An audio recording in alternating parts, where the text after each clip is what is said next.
Hello friends, आज मैं बनाने वाली हूँ छोटी छोटी समोसा और मेरे समोसा के साथ ही चाय और की चटनी। तो समोसा बनाने के लिए मैं सबसे पहले तो समोसा के जो स्टफिंग्स है ना समोसा पे डालने वाले वो स्टफिंग्स बना लेती हूँ। उसको बनाने के लिए एक पैन चढ़ाया, उसमें थोड़ी सी तेल डाली और साथ में डाली थोड़ी सी गोटा जीरा और फिर एक प्याज काट करके मैंने डाला और फिर थोड़ी सी अदरक लहसुन कट करके मैंने डाला और फिर उसको थोड़ी देर तक भून ली ताकि ब्राउन थोड़ी हल्का हल्का ब्राउन कलर हो जाए, इसलिए चम्मच से थोड़ी देर तक मैंने उसको भून लिया। और फिर मैंने उस पर डाली एक टमाटर कट करके, छोटी छोटी कट करके एक टमाटर डाल लिया और फिर मैंने दोनों को थोड़ी देर इस तरह से मिक्स कर लिया।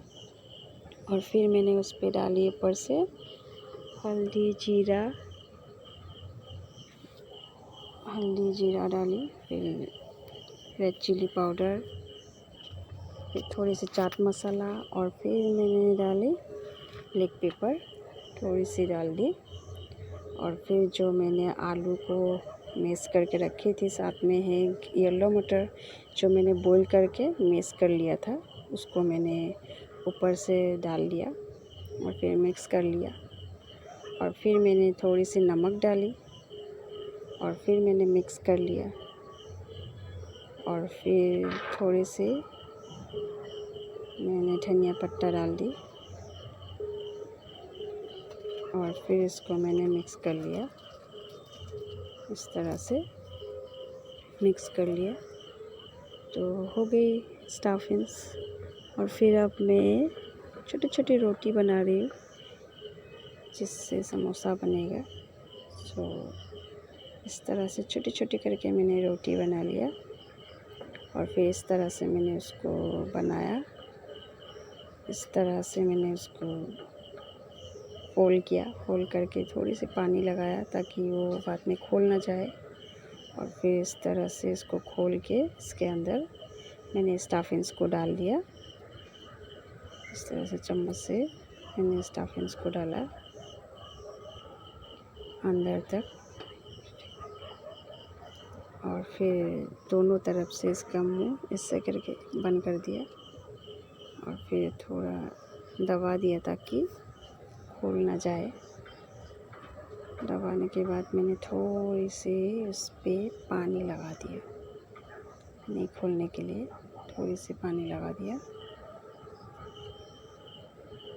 इस तरह से मैंने बना लिया सब, एक एक करके मैंने छोटी करके बना लिया। और मैंने ये मैदा से नहीं आटा से बनाया। आटा को मैंने गूंद के रख लिया था तो 1 घंटे तक। उसके बाद मैंने विदाउट बेकिंग सोडा मैंने बनाया, बहुत सॉफ्ट बना है। फिर मैंने तेल गरम किया, तेल गरम करके उसको थोड़ी देर तक रख के फिर मैंने उस पर समोसा डाला, क्योंकि ज़्यादा गर्म तेल में देने से जल जाएगा अंदर ऊपर से और अंदर से नहीं पकेगा, इसलिए मैंने एक एक करके समोसा डाल दिया और धीमी आंच में धीरे धीरे इसे इस तरह पका लिया। इस तरह से एक एक करके पका लिया। थोड़ी टाइम में लेके पकाया क्योंकि अच्छे से पके अंदर और बाहर दोनों तरफ और कलर भी अच्छा आ जाए, इसलिए बन गया मेरे समोसा और बहुत ही टेस्टी और बहुत ही मज़ेदार थी। तो मुझे तो बना के और खा के बहुत अच्छा लगा। तो आप बताएं आपको कैसा लगा देख करके। अगर अच्छा लगा तो कमेंट्स कीजिए, लाइक्स कीजिए और मेरे चैनल को